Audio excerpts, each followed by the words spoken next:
versículo 27, solamente que os comportéis como es digno del Evangelio de Cristo, para que o sea que vaya a veros o que esté ausente, oiga de vosotros que estáis firmes, combatiendo en un mismo espíritu, firmes en un mismo espíritu, combatiendo unánimes por la fe del Evangelio, o sea, por lo que creen, y en nada intimidados por los que se oponen, que suelen ser muchos, que para ellos ciertamente es indicio de perdición, o sea, esa oposición al Evangelio, a las verdades de Dios, es un indicio de su perdición, y acá está hablando netamente de la salvación. Esto es un indicio de que no conocen a Dios. Cuando alguien se conduce en contra de las enseñanzas del Evangelio, en contra de la doctrina que hemos aprendido, está envanecido y nada sabe, dice 1 de Timoteo, y eso es un indicio de su perdición, eso es un indicio de que no está bien con Dios, como cantábamos recién en el himno, ¿verdad? Dice, más para vosotros de salvación y esto de Dios, porque lo mismo hicieron con Cristo, lo mismo hicieron con los profetas que nos precedieron, lo mismo hicieron con los apóstoles, a ellos también se les opusieron, a ellos también los acusaron, los persiguieron, etcétera, etcétera. Pero Cristo lo ve y lo enseña como si eso fuera una bienaventuranza. Bienaventurados sois cuando por mi causa os vituperen y os persiguen y digan toda clase de mal contra vosotros mintiendo. Ahora, ¿a quién afecta esto? Depende de donde esté afirmado su corazón. Si está afirmado en la verdad, se va a aferrar a la verdad y se va a aferrar a Dios y no va a aceptar nada que venga con el envase equivocado, ¿verdad? Entonces dice, en nada intimidados por los que se oponen, que para ellos ciertamente es indicio de perdición, mas para vosotros de salvación y esto de Dios, porque a vosotros os es concedido, y fíjense que esto se lo muestra como una gracia, os es concedido a causa de Cristo, o sea, porque Cristo es nuestro Salvador y porque nosotros estamos en Cristo, y esto es muy importante para lo que vamos a ver ahora, por el hecho de que nosotros estamos en Cristo, Él es la causa, mis hermanos, no solamente de nuestra salvación, de nuestra esperanza y de nuestra seguridad, sino que también Él es la causa de nuestras tribulaciones. Fíjese que dice, a vosotros es concedido a causa de Cristo, no solo que creáis en Él, sino también que padezcáis por Él. Y estoy hablando ahora de los padecimientos que vienen por vivir como Dios manda, por hacer lo que Dios manda, por seguir la verdad, por estar firme en la verdad, como dice también 2 de Timoteo 3:12, que los que quieren vivir piadosamente en Cristo Jesús padecerán persecución. Basta que usted se proponga hacer lo que tiene que hacer y a vivir como tiene que vivir para que empiece la oposición a causa de Cristo. Ahora, esto es concedido como una gracia junto con la salvación. Junto con la salvación se nos concede esta gracia de padecer juntamente con Cristo, porque también Cristo nos enseña que si padecemos con Él, también reinaremos con Él. Piense que si el padre de familia, llamaron Belcebú, y el padre de familia padeció, sin hacerle daño a nadie, sin pecar jamás contra nadie, sin que haya engaño en su boca, sin tomar las cosas en sus manos, viviendo siempre como Dios quería, agradando siempre a Dios, y sin embargo lo acusaron, mintieron sobre él, juzgaron sus intenciones, etcétera, etcétera, etcétera, todo sobre el Señor. Pero el Señor estaba bien con Dios. Y él se afirmó en Dios. Y aún en el momento que quedó solo, él fue con Dios. Dijo, yo no estoy solo, el Padre está conmigo, ¿verdad? Cuando todos le iban a abandonar. Entonces, si Cristo vivió así en este mundo, ¿cuánto más nosotros que estamos en Él? Si aquel en el cual no había razones para que sufrir o padeciera, tuvo que sufrir y padecer, ¿cuánto más nosotros, mis hermanos? Esto es parte de la vida cristiana, esto es parte fundamental del Evangelio de Jesucristo. De hecho, Dios mismo nos enseña que nosotros somos formados, nuestro carácter es formado por medio de las aflicciones y de los padecimientos, y que son necesarios en nuestra vida, en el corto tiempo que tenemos en la carne, en esta vida. Aunque ahora, por un poco de tiempo, sí es necesario, y no como condicional o como duda, sino como afirmación. si es necesario, tengáis que ser afligidos en diversas pruebas, y así perfeccionar nuestra fe, para que sea allá en alabanza, gloria y honra delante de Jesucristo en su manifestación. Entonces, la tribulación es parte de nuestra vida. El padecimiento, la angustia, el sufrimiento es parte de nuestra vida. La cuestión en eso es cómo reaccionamos nosotros a eso. ¿Qué decisiones tomamos? ¿Cómo nos conducimos? Si esas cosas, esas circunstancias que vienen son las que controlan nuestra vida, nuestras decisiones, nuestros pensamientos, las que hacen dudar de lo que creemos, las que nos hacen dudar de las personas, las que nos hacen dudar de los medios de gracia que Dios estableció, como la iglesia, los hermanos, los dones que Dios ha dado a la iglesia, como los pastores, los hermanos que están en la enseñanza, etcétera, etcétera. Todo parte de la gracia de Dios y del don de Dios. Y las cosas, en vez de afirmarnos en la gracia, como nos dice Hebreos 13, que buena cosa es afirmar el corazón en la gracia, nos llevan a dudar de todas esas cosas que Dios ha provisto justamente en su gracia. Entonces a nosotros nos es concedido padecer juntamente con Cristo. Quisiera que me acompañen a segunda epístola a los Corintios. Segunda epístola a los Corintios. Estamos viendo también muy claro esto de padecer haciendo la voluntad de Dios, cuando estamos viendo la vida de Cristo, especialmente los jueves en el huerto de Getsemaní, y viendo cómo el carácter de Cristo afirmado en Dios, en su gracia y en la verdad, lo hacía seguir haciendo lo que tenía que hacer más allá de todo lo que pasaba a su alrededor, ¿verdad? Y aquí en la segunda epístola del apóstol San Pablo a los Corintios, quisiera que leamos los versículos 3 al 5, si me acompañan. Dice así: bendito sea el Dios y Padre de nuestro Señor Jesucristo, Padre de misericordia y Dios de toda consolación, el cual nos consuela en todas nuestras tribulaciones, para que podamos también nosotros consolar a los que están en cualquier tribulación, por medio de la consolación con que nosotros somos consolados por Dios. Porque de la manera que abundan en nosotros las aflicciones de Cristo, así abunda también por el mismo Cristo nuestra consolación. Y quisiera que en este tiempo el Señor nos ayude a ver al Padre de misericordia, a Cristo, nuestro consolador. Vamos a orar y pedir la ayuda de Dios en este tiempo.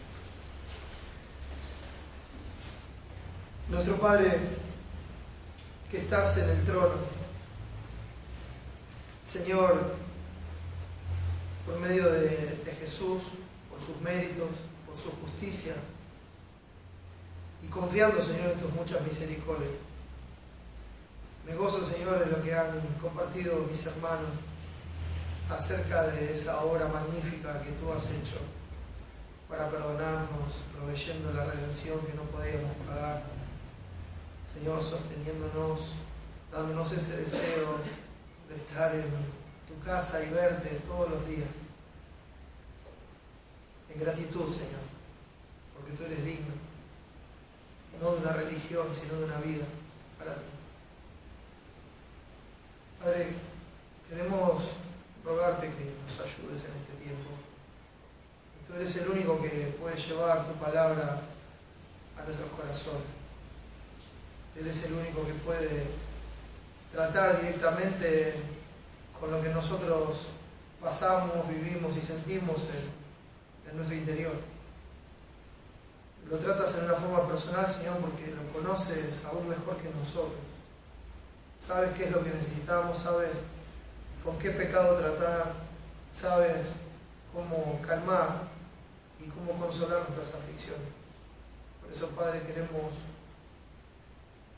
que en este tiempo nos ayudes a verte de esa manera, a poder disfrutar de ti, a poder ver tu infinita misericordia, Señor, gozarnos en ella, disfrutar de ella y darte la gloria, que hoy sean consolados nuestros corazones, Señor, que podamos disfrutar de Cristo, de su obra, gozarnos en ti, ser fortalecidos por ese consuelo y caminar hacia adelante, Señor, para no retroceder, para darte la gloria en todo. Mi Señor, también te ruego por aquellos que no te conocen. Sálvale, Señor.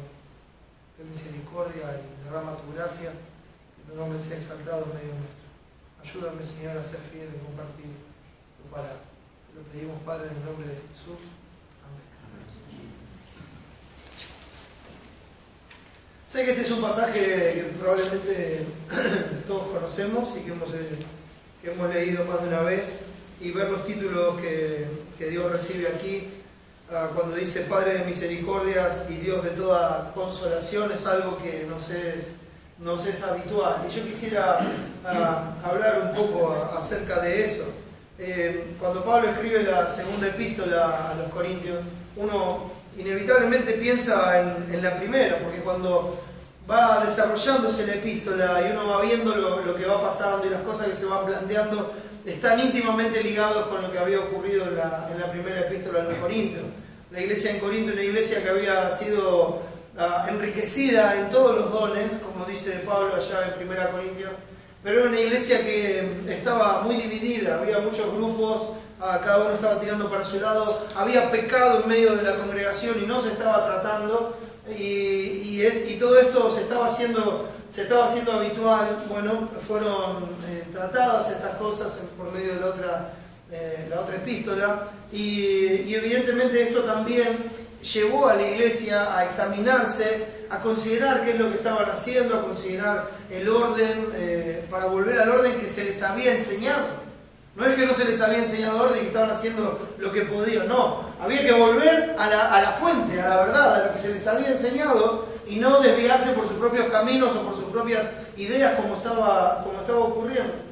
Y en medio de todo eso, también aquel que había pecado de una forma tan dolorosa, que alguno tenía a la mujer de su padre, dice, ese pecado también había sido tratado, esta persona había sido confrontada con su pecado, aparentemente por lo que nos dice el capítulo 2 de 2 Corintios, esta persona había sido reprendida por su pecado, y dice el versículo 6 del capítulo 2, le basta a tal persona esta reprensión hecha por muchos. Y esto es muy importante, hermanos, porque es la iglesia la que cumple esta función, nunca es una persona, y no es la tarea del pastor hacer esto, es la tarea de la iglesia. La iglesia es el cuerpo de Cristo, y es la iglesia la que debe rechazar el pecado. La iglesia es la que debe poner los límites y decir, no, esto no es agradable a Dios, esto no puede seguir así. No hagas esto, porque esto es pecado contra Dios, y no me hagas partícipe de tu pecado. Es la iglesia la que debe tomar conciencia de su función delante de Dios y mantener la santidad. Dice, le basta a tal persona esta reprensión hecha por muchos, así que, al contrario, vosotros más bien debéis perdonarle y consolarle. Recuerde que siempre que la iglesia toma una acción, tiene el propósito de restaurar. Tiene que ser hecho con un espíritu de mansedumbre, para restaurar al hermano. Pero claro, siempre hay un proceso para esto, ¿no?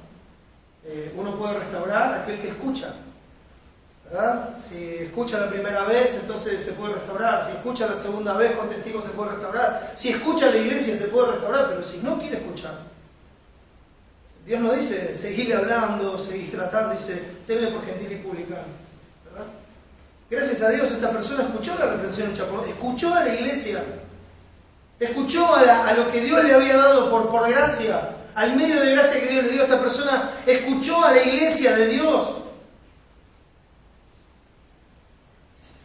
Así que al contrario, vosotros más bien debéis perdonarle y consolarle. Y vamos a hablar de la palabra consolación. ¿Para qué? Para que no sea consumido de demasiada tristeza, por lo cual os ruego que confirméis el amor para con él, la tristeza que lo estaba abrumando por su pecado y por su condición. Entonces había que consolarlo, perdonarlo, restaurarlo, para que vuelva a cumplir la misma función del cuerpo. De eso se trata, mis hermanos, el trato de la iglesia. En medio de esta situación, que uno puede ver como conflictos, como aflicción, como dolor, porque a nadie le gustan estas cosas, a nadie le gusta que vengan y que le digan, mirá hermano, esto no está bien, tenés que reconsiderarlo. A nadie le gusta que le digan, mirá, vos dijiste una cosa delante del Señor y hoy estás haciendo otra. A nadie le gusta que le digan esas cosas. Somos todos muy orgullosos y somos soberbios en nuestro corazón. Eso es la raíz de este pecado y rechazamos la reprensión. Aunque sea con amor, aunque sea con escritura. No, porque para mí esto no es así. Bueno, está el que oye y está el que no oye también. La característica de un verdadero hijo de Dios es el arrepentimiento. Es el que escucha la reprensión, el que se arrepiente, vuelve a Cristo una vez más y vuelve a la verdad. Eso es la característica de un hijo de Dios a la luz de las Escrituras. Así es como responde. Y si no responde así, entonces tendrá que tratar directamente con Dios, porque hasta ese punto podemos llegar, a menos que la persona venga arrepentida, desde luego. Entonces en este ambiente, en esta situación en la iglesia, cuando llega la segunda epístola de los Corintios, Pablo saluda, en el versículo 1 dice: Pablo, apóstol de Jesucristo, por la voluntad de Dios, y el hermano Timoteo, a la iglesia de Dios que está en Corinto, con todos los santos que están en toda Acaya. Dice Pablo, apóstol de Jesucristo, por la voluntad de Dios. Es muy importante cuando él saluda, porque una de las cosas que se estaban poniendo en duda era su apostolado. Es uno de los ataques más fuertes que él estaba sintiendo y que estaba sufriendo en ese momento. Ahí en Corinto habían llegado otros hermanos que habían empezado a poner en duda el apostolado y si Dios realmente lo había enviado a Pablo. Y estaban poniendo en duda sus intenciones, decían: este lo está haciendo por dinero, este lo está haciendo por intereses personales, este lo está haciendo bla, bla, bla, bla. Bueno, Pablo dice claramente: ustedes saben que esto no es así, porque nunca tuve ese comportamiento, nunca les pedí nada, no le debo nada a ninguno, no me llevé nada de ninguno y rechacé hasta recibir algo de ustedes, para que no pase esto justamente, y gracias a Dios por eso. Pero él aclara y dice: si soy apóstol no es porque yo quise o porque me levanté yo mismo como apóstol, soy apóstol por la voluntad de Jesucristo. Cristo lo llamó a él personalmente, y hoy cuando hay una autoridad establecida es por la voluntad de Dios. ¿Y cómo sabemos la voluntad de Dios? Cuando se siguen los procesos escriturales, lo que Dios estableció. Esto es mi voluntad, las cosas se hacen así, y entonces eso lleva a ver lo que es la voluntad de Dios. Apóstol de Jesucristo por la voluntad de Dios. Y saluda en el versículo 2, dice: gracia y paz a vosotros de Dios nuestro Padre y del Señor Jesucristo. Saluda con este deseo. Era algo habitual. Si me acompañan por un momento al libro de Números.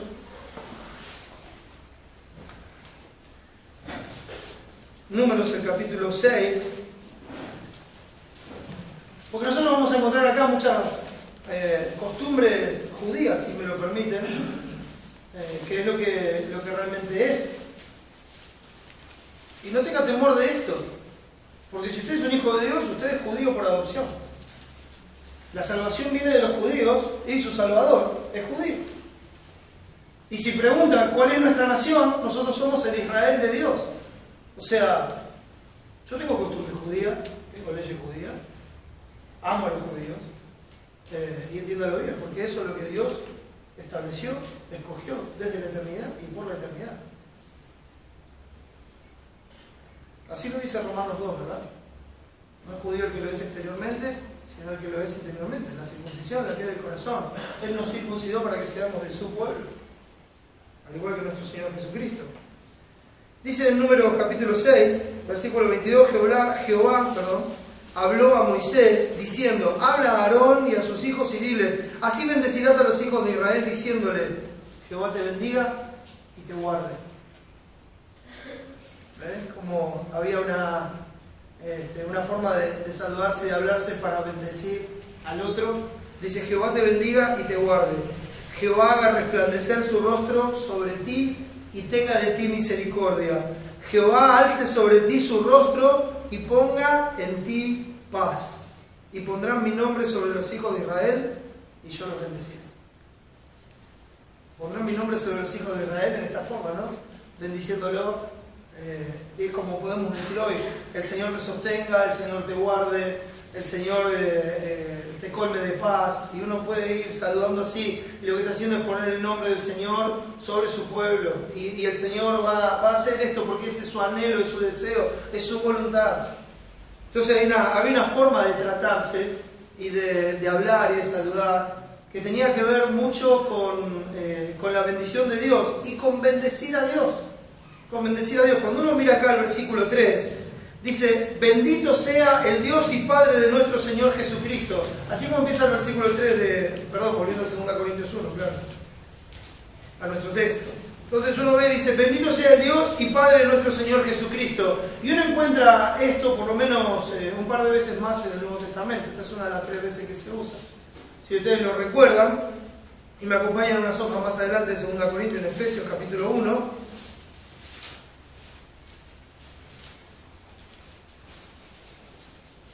Nosotros encontramos aquí en el versículo 3, un texto que hemos estudiado mucho. Dice las mismas palabras, también Dios usando a Pablo por inspiración. Dice, bendito sea el Dios y Padre de nuestro Señor Jesucristo. Pero escuchen en relación a qué está bendiciendo. Cuando uno habla de bendecir, la palabra significa simplemente hablar bien de alguien. ¿Sí? Hablar bien de alguien. Y cuando uno está bendiciendo a Dios, lo que está haciendo es hablar bien de Dios. Y normalmente cuando viene esta frase, esta forma de hablar, a continuación viene la razón por la cual uno está bendiciendo a Dios. ¿Qué es lo que está exaltando de Dios? ¿Qué es lo que está hablando bien de Dios con respecto a su obra? Entonces dice, bendito sea el Dios y Padre de nuestro Señor Jesucristo, que nos bendijo con toda bendición espiritual en los lugares celestiales en Cristo. Y escuche, porque dice, según nos escogió en Él antes de la fundación del mundo, para que fuésemos santos y sin mancha delante de Él, en amor, habiéndonos predestinado para ser adoptados hijos suyos, por medio de Jesucristo, según el puro afecto de su voluntad, para alabanza de la gloria de su gracia, con la cual nos hizo aceptos en el amado, en quien tenemos redención por su sangre, el perdón de pecados según la riqueza de su gracia. Entonces, Él está bendiciendo a Dios y está llamando a los hermanos a bendecir a Dios de esta forma, a hablar bien de Él, a darle la honra, la gloria por la obra que Él ha hecho en Cristo desde la eternidad. Dice, ustedes son hijos de Dios y Dios es su Padre. Dios es nuestro Padre por la obra de Cristo. Pero dice, bendito sea el Dios y Padre de nuestro Señor Jesucristo. Y dice el versículo 4, según nos escogió en Él. El Padre de nuestro Señor Jesucristo, nuestro Dios y Padre, nos escogió en Cristo antes de la fundación del mundo, con un propósito. Esto fue hecho en amor, habiéndonos predestinado para ser adoptados hijos suyos.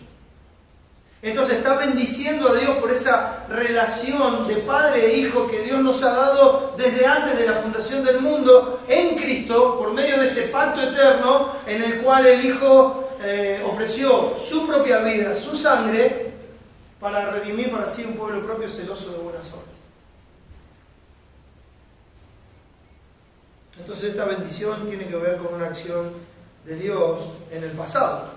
Otro lugar donde encontramos esta misma frase, esta vez por medio del apóstol Pedro, en primera epístola de Pedro,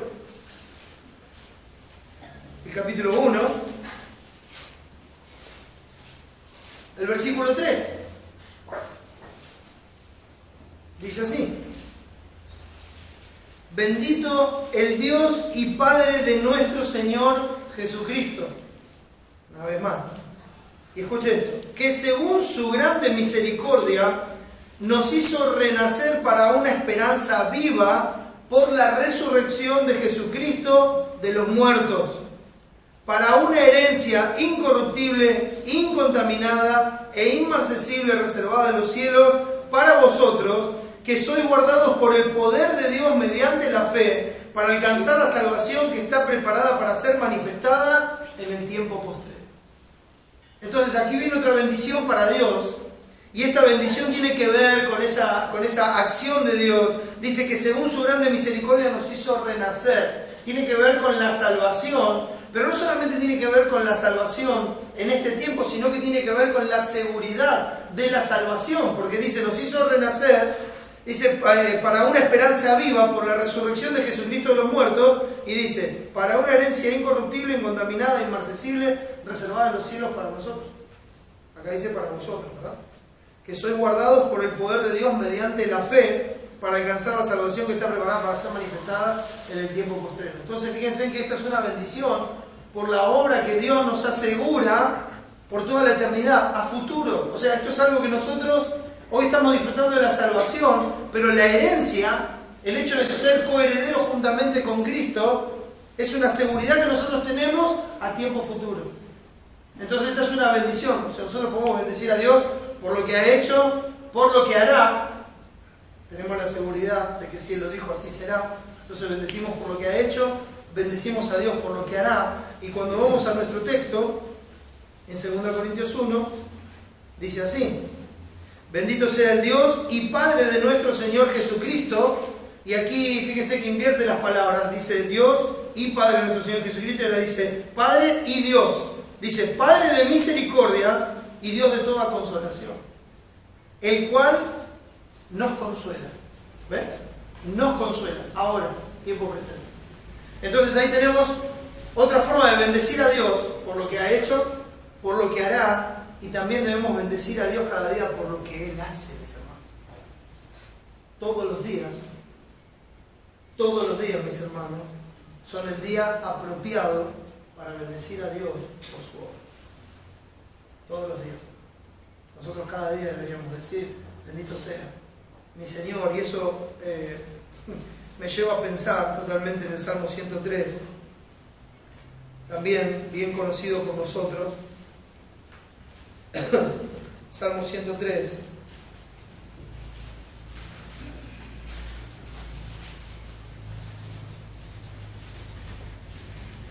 Que dice así: bendice alma mía a Jehová. Bendice alma mía a Jehová.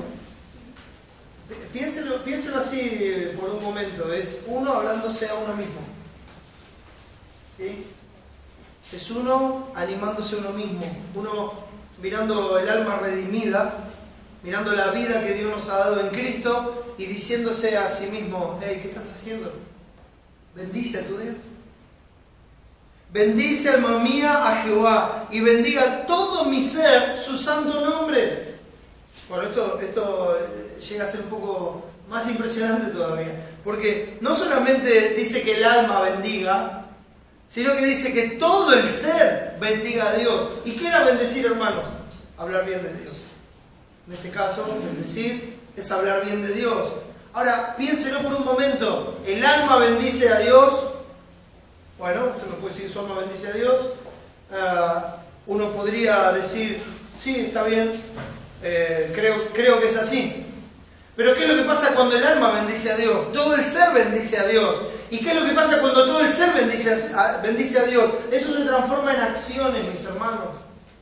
La forma de bendecir a Dios tiene que ver con lo que hacemos, con las decisiones que tomamos, con cómo nos conducimos, con cómo Dios es parte de nuestra vida. Bendice alma mía a Jehová y bendiga todo mi ser su santo nombre. Su nombre es santo, está apartado de todas las cosas, trasciende a toda la creación. Y mi ser por completo tiene que estar entregado todos y cada uno de los días de nuestra vida a bendecir a Dios. Aquel que nos ha hecho sus hijos desde la eternidad, aquel que nos ha garantizado una herencia eterna y aquel que como un padre amante nos consuela cada día en todas nuestras tribulaciones. Nuestro ser tiene que bendecir a Dios completamente. Bendice alma mía a Jehová, dice el versículo 2, y no olvides ninguno de sus beneficios. ¿Por qué tendría que hablar bien de Dios? Porque no tienes que olvidar. Cristiano, no tienes que olvidar los beneficios que Dios te ha dado. Cristiano, no tienes que olvidar las bendiciones que has recibido de Dios. No puede pasar un día, no puede pasar una hora, no puede pasar un minuto sin que estés pensando en las bendiciones que has recibido de Dios. Porque sin esas bendiciones no tendrías razón para seguir viviendo, no tendrías razón para alabar, no tendrías razón para estar aquí. Comamos y bebamos que mañana moriremos, si es que las bendiciones de Dios no nos han alcanzado. Si nosotros podemos renegar de Dios, si nosotros podemos vivir nuestra vida como si Dios no existiera, si nosotros podemos vivir nuestra vida como si el cuerpo de Cristo no existiera, entonces estamos renegando de Dios y no estamos bendiciendo a Dios con todo nuestro ser. Bendice alma mía a Jehová y no olvides ninguno de sus beneficios. Tenemos el problema de tener la memoria muy corta, mis hermanos. Tenemos la memoria muy corta. La tenemos muy larga para recordar aquellas cosas que deberíamos olvidar. La tenemos muy larga para echarle en cara las cosas a personas que pasaron hace años porque todavía no hemos comprendido el perdón de Cristo. Y todavía esas cosas están en nuestro corazón porque no hemos perdonado como fuimos perdonados. Se forma rencor, se forma amargura, y esa amargura y ese rencor condiciona nuestra vida por las mentiras de Satanás, porque no hemos entendido y no hemos comprendido plenamente en nuestras vidas lo que significa el perdón de Cristo, lo que significa que Él haya deshecho como una nube nuestras rebeliones, que Él haya echado todas nuestras iniquidades detrás de sus espaldas, o como se compartía hoy, que Él haya sepultado en lo profundo del mar todas nuestras iniquidades. No lo comprendemos plenamente en nuestro corazón, entonces seguimos recordando esas cosas, las seguimos reprochando, nos siguen doliendo, nos siguen lastimando, porque no hemos perdonado, porque nos hemos olvidado de sus beneficios. No puede pasar un día, una hora, un minuto sin que nosotros recordemos la forma en que Dios nos ha bendecido en Cristo. Él es quien perdona todas tus iniquidades. Oh, mis hermanos, el sacrificio de Cristo ha sido perfecto. Piénselo, por favor, piénselo, disfrútelo. Piensa en la grandeza y majestuosidad de ese sacrificio único, perfecto y eterno que hizo a sus santos limpios una vez y para siempre. Piensa en ese sacrificio de Cristo cargando con toda nuestra maldad y llevando completo el castigo de nuestra paz sobre Él. Piensa en el sacrificio de Cristo recibiendo la ira de Dios por todos y cada uno de nuestros pecados. Él ha sido el sustituto, lo puedes ver, ese pecado en el que tanto te deleitas, esa desidia que tienes para con Dios, ese desprecio que tienes para con las cosas santas. Cristo lo cargó en la cruz del Calvario. Cristo llevó la ira del Padre por esos pecados. O ya no pisotees su sangre. No olvides ninguno de sus beneficios. ¿Quieres guardar tu vida para ti? Entonces la perderás. Pero si la pierdes por causa de Él y de su Evangelio, entonces la ganarás eternamente. Deja de guardar tu vida para ti. Deja de decirle a Dios, esta parte no te pertenece. O si tú eres el Dios de los domingos. No, Señor.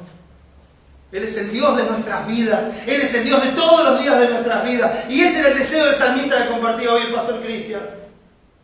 Que pueda verte. Ese deseo de estar en la casa de Dios, en comunión con Dios, con la iglesia de Dios todos los días de nuestra vida. Es lo que entendía la iglesia primitiva. La iglesia primitiva no se olvidaba de las bendiciones de Dios. No, de ninguna manera. Estaban todos los días juntos. Todos los días compartían todo lo que tenían, compartían sus necesidades, estaban todos los días juntos. ¿Por qué? Porque no se olvidaban de los beneficios que Dios había tenido para con ellos. No estaban restringiendo su vida a distintas actividades u horarios, no, estaban brindando por completo por aquel que dio su vida por ellos. Claro, el día del Señor, como hoy quieren llamar algunos, con esa solemnidad. No, el domingo es otra cosa. Sí, es el primer día de la semana. Es el día que el Señor resucitó. Es el día que apartamos completamente para Él. Los demás días no son de Él, mis hermanos. Los demás días Él no es digno para que vivamos para Él. O creo, hermanos, que nos olvidamos fácilmente de los beneficios de Dios. Y que convertimos el cristianismo en una religión de unas horas por semana. No se trata de eso, mis hermanos. Se trata de la vida. Se trata de Dios, de amarle, de servirle, de bendecir su nombre con todo nuestro ser. Él es quien ha perdonado todas nuestras iniquidades. Él es el que sana todas nuestras dolencias. Él sana nuestras heridas, Él sana todo lo que pasa en nuestras vidas. Él es el que enjuga todas nuestras lágrimas. Él es el que nos está cuidando, el que nos está guardando. Veíamos el jueves los imposibles, y el tercer imposible que veíamos el jueves es que es imposible que Dios no cuide a los suyos. Es imposible. Porque Él lo ha prometido y nos va a cuidar. Él nos puso en su mano y de ahí nadie nos va a arrebatar. Veíamos cómo se bendice a Dios por la obra que Él nos aseguró que va a hacer ahí en Primera de Pedro. Porque Él dice que es su poder el que nos guarda y el que nos va a llevar hasta aquel día, pase lo que pase en este mundo. Y tú y yo ni siquiera sabemos si mañana vamos a estar acá. Como quisieras que te encuentres cuando la muerte llame a tu puerta. Él es quien sana todas tus dolencias. Miren, no hay otro sanador. Es Jehová Rafa. Él es el sanador. Él es el que sana todo. Él es el único que puede sanar nuestra alma, nuestras dolencias, nuestros dolores, nuestras angustias, nuestra tristeza. Él es el único. La pregunta es, ¿cómo sana el Señor? Él ha dispuesto todos los medios de gracia, mis hermanos. Él ha dispuesto la oración para que nosotros vayamos a Él. Él ha dispuesto su palabra para que conozcamos su voluntad y para que sepamos toda la magnitud del amor y de la obra de Cristo. Y para que sepamos quién es Él aquí en la tierra. ¿Qué función cumple su iglesia? Los hermanos. Por medio de eso, Él sana todas nuestras dolencias. Todas nuestras dolencias, mis hermanos. El que rescata del hoyo tu vida.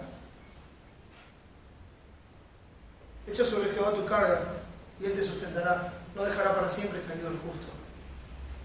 7 veces cae el justo y vuelve a levantarse porque Jehová sostiene su mano. Tú y yo cometemos errores. Nos equivocamos. Pecamos contra el Señor. Por la gracia de Dios, en medio de lágrimas, y espero que así sea, mis hermanos, en nuestras vidas, todos los días de nuestra vida, en medio de lágrimas, vemos con mucha crudeza la profundidad de nuestro pecado, la profundidad de ese hoyo en el cual podemos caer tranquilamente. Pero al mismo tiempo que vemos nuestro pecado y que vemos esa profundidad, vemos también que hoy ese pozo está tapado por la gracia de Dios. Que Él es el que nos sostiene, que es su mano la que no nos deja que volvamos a caernos y enterrarnos en el lodo cenagoso, en el pozo de la desesperación. Es Él el que nos guarda, es Él el que ha empezado la obra y que la va a perfeccionar hasta el día de Jesucristo. Es Él el que nos va a sostener, mis hermanos. Son los hilos de su misericordia que están agarrados a todo nuestro cuerpo y que nos sostienen.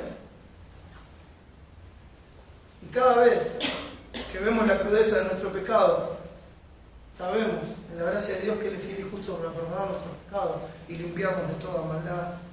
Él es el que te corona de favores y misericordias. Otra vez, hermano. Él es el que nos sostiene con su gracia y su misericordia. Y ahora vamos a ver la misericordia. El que sacia de bien tu boca de modo que te rejuvenezcas como el águila. Él es el que te alimenta, Él es el que te nutre, el que te fortalece, el que te llena del bien necesario para que te rejuvenezcas, para que tu vida sea una vida nueva, para que las cosas viejas queden atrás. Ese proceso de rejuvenecimiento del águila, donde el águila misma se arranca las uñas, las plumas, y por último se arranca el pico golpeándose contra las piedras, y pasa 6 meses hasta que le crecen de vuelta las uñas, hasta que le crecen de vuelta las plumas, hasta que le crece de vuelta el pico, y entonces vive 40 años más. Ese mismo rejuvenecimiento es el que Dios nos ofrece a sus hijos por su gracia, cuando hace arrancar de nosotros todas aquellas cosas pesadas que no nos dejan volar y que nos mantienen caminando en las bajezas de esta tierra y tropezando en el lodo de nuestro pecado.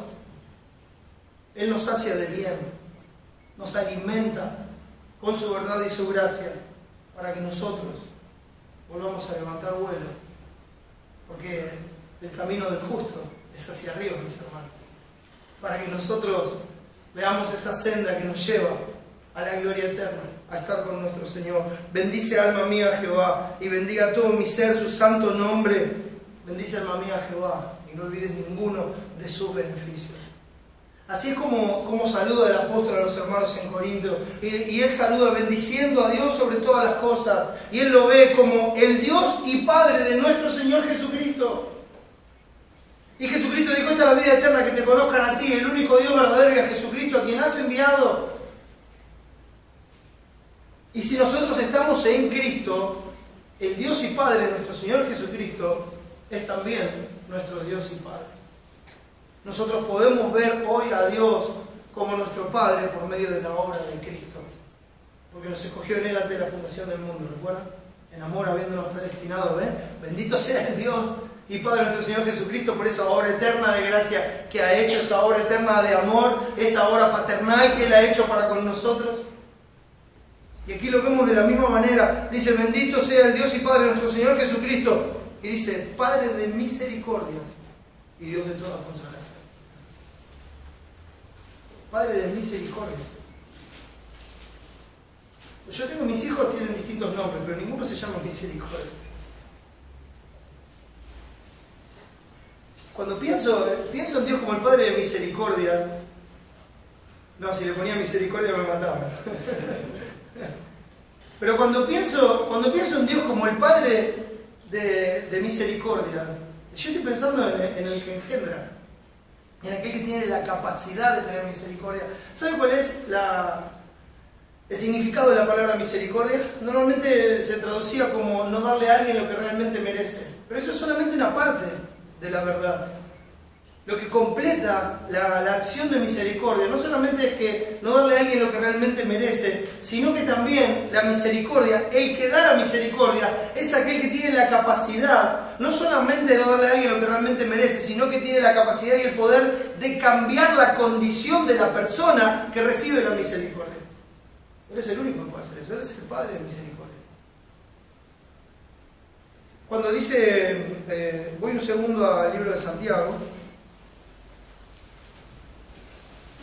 por una frase similar, dice Santiago capítulo 1, versículo 17, dice así, toda buena dádiva y todo don perfecto desciende de lo alto, del Padre de las luces, en el cual no hay mudanza ni sombra de variación. Ahora este título, Padre de las luces, es un título que refiere a que Él es el originador, o sea, Él es el origen de todas estas cosas. Cuando se lo habla del Padre, como decir, Él es el Padre de la creación. Él es el origen de todas las cosas. En ese sentido se le dice el Padre. Y cuando uno habla del Padre de misericordia, acá habla el Padre de las luces, se lo ve a Dios como creador. Y cuando se lo ve acá como el Padre de misericordia, Él es el origen de la misericordia. Por eso el Salmo 133 dice, y para siempre es su misericordia. Porque Él es eterno y su misericordia es para siempre. Para siempre es su misericordia. Por la misericordia de Jehová no hemos sido consumidos, porque nunca decayeron su misericordia. Nuevas son cada mañana, grande es su fidelidad. Y cuando uno ve aquí en el libro de Efesios,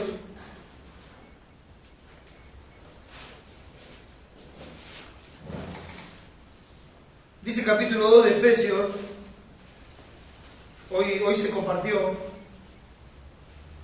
el versículo 1 dice, Él os dio vida a vosotros cuando estabais muertos en vuestros delitos y pecados, en los cuales anduvisteis en otro tiempo, siguiendo la corriente de este mundo, conforme al príncipe de la potestad del aire, el espíritu que ahora opera en los hijos de desobediencia, entre los cuales también todos nosotros vivimos en otro tiempo en los deseos de nuestra carne, haciendo la voluntad de la carne y de los pensamientos, y éramos por naturaleza hijos de ira, lo mismo que los demás. Pero Dios, y esto es lo que cambia la ecuación, y la primera característica que da cuando habla de este contraste, cuando dice, pero Dios, esto es lo que éramos nosotros, este era nuestro camino, esta era nuestra condenación. Y dice, pero Dios cambia esto, y lo primero que se describe es que es rico en misericordia.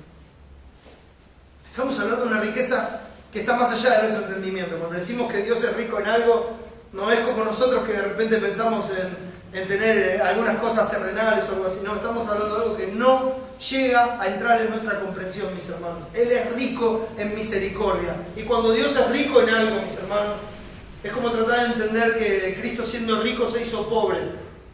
No llegamos a comprender lo que es la riqueza de Cristo y cómo Él se hizo pobre, pero es parte de su misericordia. Y Él es rico en misericordia, o sea, abunda en misericordia, sobreabunda en misericordia. ¿Por qué? Por su gran amor con que nos amó, con amor eterno te he amado, por tanto te extendí mi misericordia, te prolongué mi misericordia, te llamé por misericordia. Es una manifestación también de su amor. Es rico en misericordia por su gran amor con que nos amó. Aún estando nosotros muertos en pecado, nos dio vida juntamente con Cristo, por gracia sois salvos. No solamente no nos dio lo que merecíamos cuando éramos hijos de ira, lo mismo que los demás, sino que Él tiene el poder para hacernos renacer, para darnos una nueva vida. Aún estando nosotros muertos en pecado, nos dio vida juntamente con Cristo. Él es el Padre de misericordia. Y esto es muy importante que nosotros lo pensemos, hermanos, porque si Él es el Padre de misericordia, al que no nos escatimó ni a su propio Hijo, ¿cómo no nos va a dar también con Él todas las cosas? Si Él es el Padre de misericordia, Dios de toda consolación. Lo leo una vez más: bendito sea el Dios y Padre de nuestro Señor Jesucristo, Padre de misericordia y Dios de toda consolación. La palabra para consolación aquí es paracleseo. Nosotros conocemos el término paraclesis, que normalmente se traduce exhortación.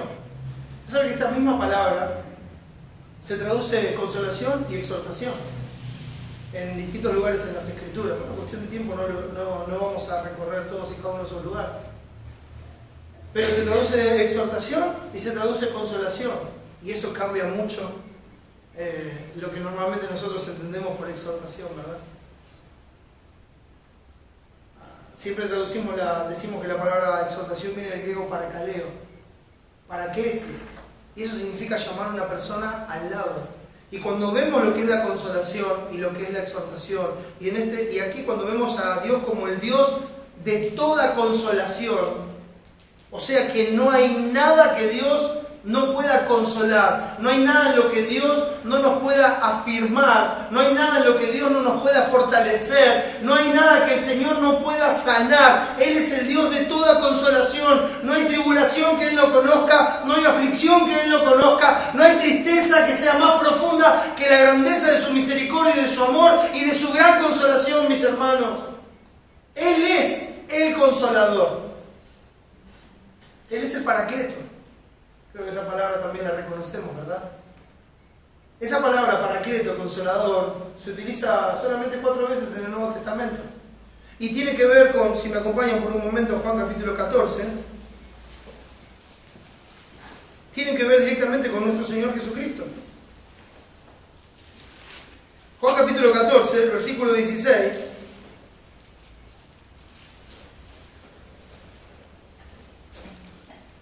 Voy a leer el 15 también, dice: si me amáis, guardad mis mandamientos. Eso es el amor a Dios, que guardemos sus mandamientos. Dice: y yo rogaré al Padre, y os dará otro consolador. Cuando estudiamos este texto, explicábamos que este otro consolador significa no otro consolador diferente, sino uno igual a mí. Ahora ustedes no necesitan ese otro consolador, porque yo estoy aquí para consolarlos.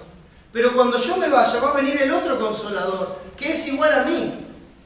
Está hablando del Espíritu Santo, porque Cristo es el consolador. Y cuando Él se va, Él dice: yo no los dejaré huérfanos, vendré a vosotros. ¿Y cómo viene? Como el Espíritu Santo, como el consolador. Dice: y yo rogaré al Padre, y os dará otro consolador, para que esté con vosotros para siempre.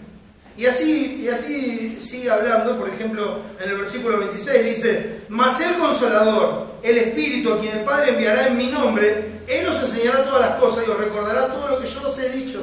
Entonces, vemos también la obra de consolación del Señor. Él es el Dios de toda consolación. ¿Cómo consuela a los suyos? Por medio de su presencia en nosotros, y su presencia usa la palabra para consolarnos.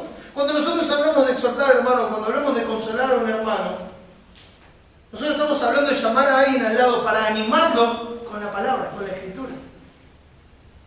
Porque es la palabra de Dios la única que convence del pecado. Es la palabra de Dios la única que puede consolar. Es la única que nos puede dar certezas. Es la única que puede confrontarnos, la única que puede limpiarnos. Es la palabra de Dios. Y Dios usa su palabra para consolarnos por medio de la obra del Espíritu Santo. Dios usa su iglesia para consolarnos por medio de la obra de nuestros hermanos. Dios usa su palabra predicada para consolarnos por medio de los dones que Él ha dado a la iglesia. Entonces es Dios el Dios de toda consolación. Cristo es el único consolador. Si nosotros podemos consolar, es como dice el texto que estamos viendo. Dice: Él nos consuela para que nosotros podamos consolar con la consolación con que nosotros fuimos consolados por Dios. No sale de nosotros la consolación. Él es el Dios de toda consolación. De Él sale toda consolación. Él consuela nuestras vidas en las distintas aflicciones y por medio de ese consuelo que Él trae a nuestras vidas, por la obra del Espíritu Santo, por medio de la palabra y por todos los medios de gracia que Él tiene para llevarnos a poner una vez más los ojos en Él, los ojos en Cristo, en su obra, en sus promesas, en su palabra. Entonces cuando nosotros somos consolados, podemos consolar a aquellos que están pasando por las mismas cosas en las cuales Dios nos consoló a nosotros. Él es el Dios de toda consolación. Mas el Consolador, el Espíritu, a quien el Padre enviará en mi nombre, Él os enseñará todas las cosas y os recordará todo lo que yo os he dicho. Y yendo al capítulo 16, dije que eso era el versículo 26, perdón. En el capítulo 16, dice el versículo 7 de Juan, ¿no? Pero yo os digo la verdad, os conviene que yo me vaya, porque si no me fuera el Consolador no vendría a vosotros, mas si me fuere os lo enviaré. Y cuando él habla de esa conveniencia, es que Cristo físicamente podía estar en un lugar a la vez, físicamente hablando. Ahora el Espíritu Santo está en toda su iglesia, en todo su pueblo, está en cada uno de nosotros y Él nos consuela de una forma personal. Él toma la palabra y nos consuela. Dice, por ejemplo, el versículo 13, pero cuando venga el Espíritu de verdad, Él os guiará a toda la verdad, porque no hablará por su propia cuenta, sino que hablará todo lo que oyere y os hará saber las cosas que habrán de venir. Él me glorificará, porque tomará de lo mío y os lo hará saber. Porque Cristo, mis hermanos, es el Consolador. Él es el único Dios verdadero. Bendito sea el Dios, volviendo a 2 Corintios capítulo 1. Y Padre de nuestro Señor Jesucristo, Padre de misericordias y Dios de toda consolación, el cual nos consuela en todas nuestras tribulaciones. Mis hermanos, ustedes tienen que saber que no hay nada que nosotros pasemos que el Señor no lo sepa. Él no está ajeno a nada. Él no está ajeno a ninguno de nuestros temores, a ninguna de nuestras dudas, a ninguna de nuestras rebeliones. Él no está ajeno a ninguno de nuestros valores. Él no está ajeno a ninguna de las cosas que extrañamos, a ninguna de todas esas cosas que nos pasan a nadie. Él las conoce todas. Todas. Por eso Él es el Dios de toda consolación. Si nosotros estamos en Cristo, Él es nuestro Padre y Él es nuestro Dios. Y Él nos consuela en todas nuestras tribulaciones. No dice que Él nos va a consolar en algunas, o que tal vez en las más difíciles Él va a estar con nosotros. Cristo dijo, hoy aquí yo estoy con vosotros todos los días hasta el fin del mundo. Zacarías.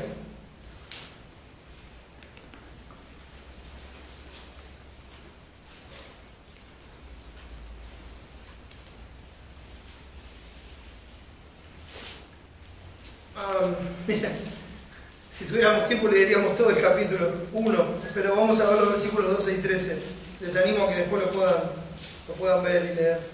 Dice, respondió el ángel de Jehová y dijo, oh Jehová de los ejércitos, ¿hasta cuándo no tendrás piedad de Jerusalén y de las ciudades de Judá, con las cuales has estado airado por espacio de 70 años? Y el versículo 13 dice, y Jehová respondió buenas palabras, palabras consoladoras, al ángel que hablaba conmigo. Jehová respondió buenas palabras, palabras consoladoras. Eso es lo que vamos a recibir de nuestro Señor, mis hermanos. Buenas palabras, palabras consoladoras. Isaías capítulo 51.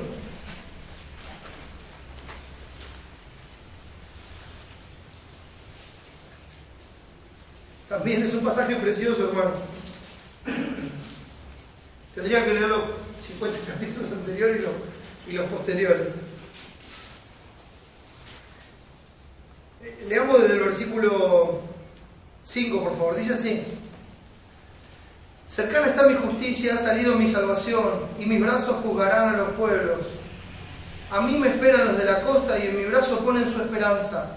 Alzad a los cielos vuestros ojos y mirad abajo a la tierra, porque los cielos están deshechos como humo y la tierra se envejecerá como ropa de vestir, y de la misma manera perecerán sus moradores, pero mi salvación será para siempre, mi justicia no perecerá. Mira, está consolando el Señor.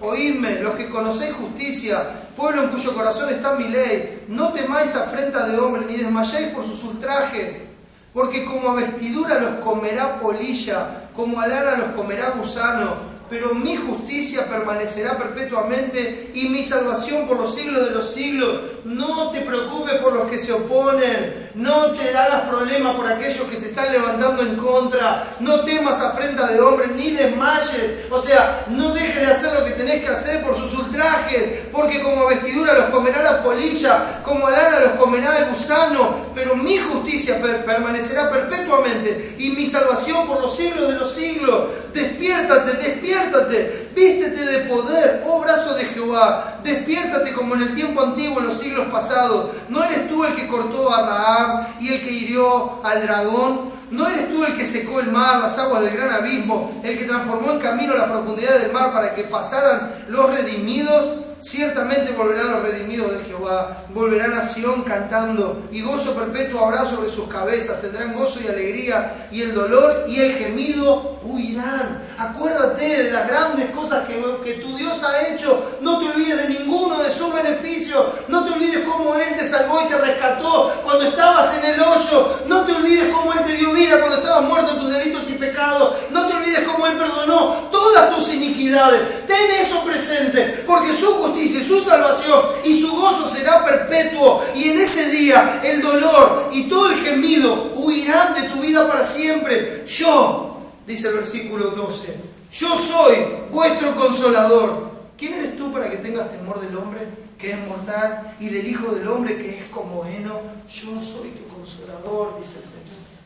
Yo soy el que te consuela. No te tienen que atribular las cosas pasajeras de esta tierra, no te tienen que frenar, no te tienen que detener. Yo soy tu consolador, yo di mi vida por ti, dice el Señor. Yo pagué por todos tus pecados, yo me levanté victorioso de la tumba para darle vida a todos los que creen en mí. Yo estoy sentado en el trono, soberanamente gobernando todas las acciones de este mundo en favor de mi pueblo, de mi iglesia y para la gloria de mi nombre. No te abandoné, voy a estar contigo todos los días hasta el fin del mundo. Yo soy tu consolador, dice el Señor. ¿Por qué buscar en otro lado? ¿Por qué buscar en otras cosas? ¿Por qué reemplazarlo? ¿Por qué cambiarlo? ¿Qué te consuela? ¿Tener trabajo? ¿Tener amistades? ¿Tener cosas para hacer? ¿Tener familia? ¿Qué cosas te consuelan? Porque todas esas cosas van a perecer. Pero el gozo del Señor permanecerá para siempre. ¿O no puedo tener todas esas cosas? Claro que sí. Gózalas y disfrútalas en el Señor, pero nunca, nunca dejes a tu Señor de lado por ninguna de esas cosas. Nunca. Nunca tengas temor de lo que te puedan hacer, de lo que te puedan decir, o de quienes te puedan abandonar. Nunca. Porque el Señor nunca te va a dejar. Y Él es el que te va a pastorear más allá de la muerte. Uno va al cementerio y siempre hay un puñado de personas. A veces más, a veces menos. Es un ratito. A veces se canta, a veces se comparte la palabra. A veces se dicen palabras de aliento o hay recuerdos. Pero pasan esos, al lado de la tumba, esos 10 minutos, 15, 20, media hora. Y todos se van y el cuerpo queda ahí solo. Ya sin vida. Totalmente solo. Pero Dios lo pastorea más allá de la muerte. Él está contigo ahora y va a estar contigo después. No hay forma de que seamos separados de Él. No hay forma. Yo soy vuestro consolador. ¿Quién eres tú para que tengas temor del hombre que es mortal y del Hijo del Hombre que es como heno? Y ya te has olvidado de Jehová tu Hacedor, que extendió los cielos y fundó la tierra, y todo el día temiste continuamente del furor del que aflige cuando se disponía a destruir. Pero ¿en dónde está el furor del que aflige? ¿Crees que alguien es más fuerte que yo, que hice los cielos y la tierra y fundé todas las cosas con la palabra, con el poder de mi palabra? El preso agobiado será libertado pronto, no morirá en la mazmorra ni le faltará su pan, porque yo, Jehová, que agito el mar y hago rugir sus ondas, yo soy tu Dios. cuyo nombre es Jehová de los ejércitos. Es Jehová de los ejércitos tu Dios. Es Él el que te sostiene. Es Él en quien estás confiando. Es Él a quien acudes. Daniel oró a Dios y le dice: no venimos a ti confiando en nuestra justicia, sino en tu mucha misericordia. Y en el capítulo siguiente, la palabra nos dice que vino un ángel y habló con él y le dice: cuando empezaste a orar, cuando dispusiste tu corazón, cuando te humillaste, yo fui enviado para fortalecerte. ¿Sabes qué es eso? Yo fui enviado para consolarte. Yo fui enviado para decirte lo que va a pasar. Yo fui enviado con la palabra del Señor para que sepas quién soy yo, para que conozcas mi obra y para que descanses completamente en todas mis promesas y que en ellas halles consuelo para tu alma tribulada. Volviendo a 2 Corintios 1. Bendito sea el Dios y Padre de nuestro Señor Jesucristo, Padre de misericordia y Dios de toda consolación, el cual nos consuela en todas nuestras tribulaciones, para que podamos también nosotros consolar a los que están en cualquier tribulación por medio de la consolación con que nosotros somos consolados por Dios. Hermano, ¿estás afligido? La palabra dice: si alguno está afligido, haga oración. Si alguno está alegre, cante alabanza. ¿Estás afligido? Y de repente viene un hermano y te habla del Señor sin saber lo que estás pasando y te comparte la Escritura y te anima en el Señor y tu corazón es consolado. Quiero que sepas que si tenemos algo para compartir es porque el Señor nos consola primero. Y que por esa consolación con la que nosotros fuimos consolados, hoy podemos consolar con esa misma fuerza, con esa misma fe, con esa misma convicción a aquellos que están sufriendo distintas atribulaciones, diciéndole: hey, nuestro Dios es el Padre de misericordia, el Dios de toda consolación, es nuestro consolador. Es Jehová de los ejércitos, el creador del cielo y la tierra, el que tiene todo poder, el que es soberano sobre todas las cosas. Él es nuestro Dios, Él es nuestro consolador. No hay nada que nos pueda separar de Él, no hay nada que Él no pueda sanar. No hay nada que Él no pueda consolar.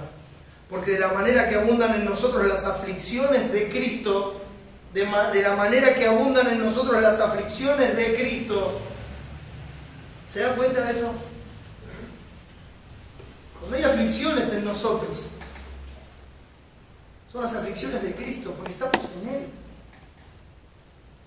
Él está, si me permiten, pasando lo mismo que nosotros, porque somos su cuerpo. ¿Cómo no nos va a consolar? ¿Cómo no se va a ocupar de nosotros? ¿Cómo no nos va a guardar? Y por otro lado, ¿alguien puede pensar que a Dios se le va a escapar alguno de sus hijos de su mano? ¿Alguien puede pensar que alguna de las cosas que nos acontecen y que Dios en su soberana gracia puso por delante no nos va a ayudar a bien? ¿Alguien puede pensar que alguna de todas estas cosas que hoy nos atribulan no son para formar en nosotros el carácter de Cristo? No, mis hermanos. Porque de la manera que abundan en nosotros las aflicciones de Cristo, así abunda también por el mismo Cristo nuestra consolación. Es un pasaje precioso. Se habla de la consolación por lo menos 10 veces hasta el capítulo 11, hasta el versículo 11, pasaje tan corto. La consolación. Dios de toda consolación nos llama a su lado y nos consuela con su palabra. Y su palabra, mis hermanos, de Génesis, Apocalipsis, nos hablan de nuestro Señor Jesucristo, de la obra eterna, de la obra presente y de la obra futura, por la cual nosotros decimos: bendito sea el Dios y Padre de nuestro Señor Jesucristo, Padre de misericordia y Dios de toda consolación. Bendigamos a Dios con todo nuestro ser, hermano. Descansemos en su consolación.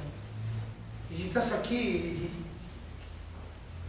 no encuentras paz, no hay paz, dijo mi Dios, para el impío.